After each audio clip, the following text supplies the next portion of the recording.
In this quick tip video, I'm going to show you how to swap the nib on a Narwhal pen to a number 6 size Jowo nib, which is this Edison pen right here. So as you're familiar with the Narwhal pen, it only comes in fine point at this time, so it doesn't really give you a lot of options in terms of different writing points. So one thing you can do, since the Narwhal pen uses a number 6 size nib, is to swap it with another number 6 size nib. To do so, what I would probably recommend doing is getting yourself a little piece of rubber, and then you would wrap the nib like so,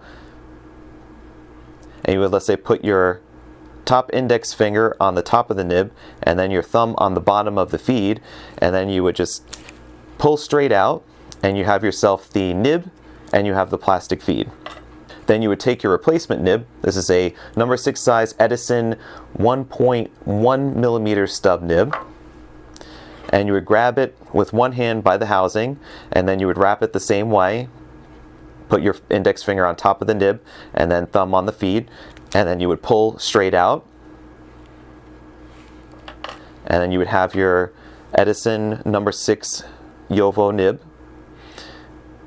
Place it on top of the Narwhal feed so that the first fins of the feed line up with the shoulder point of where the shoulders kind of meet the tines right there, and you would want to make it nice and straight. Keep it with your thumb and forefinger put together, and then you would also look for inside here, there's usually a little lip that's inside of the section here of the housing, the nib and feed housing.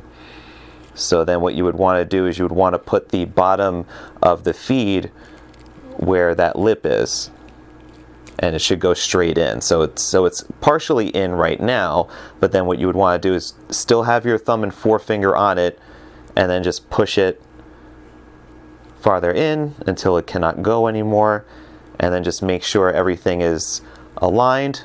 And there you go. You have yourself a number 6 size Jowo nib branded with an Edison logo on a Narwhal piston-fill fountain pen. Thanks, guys.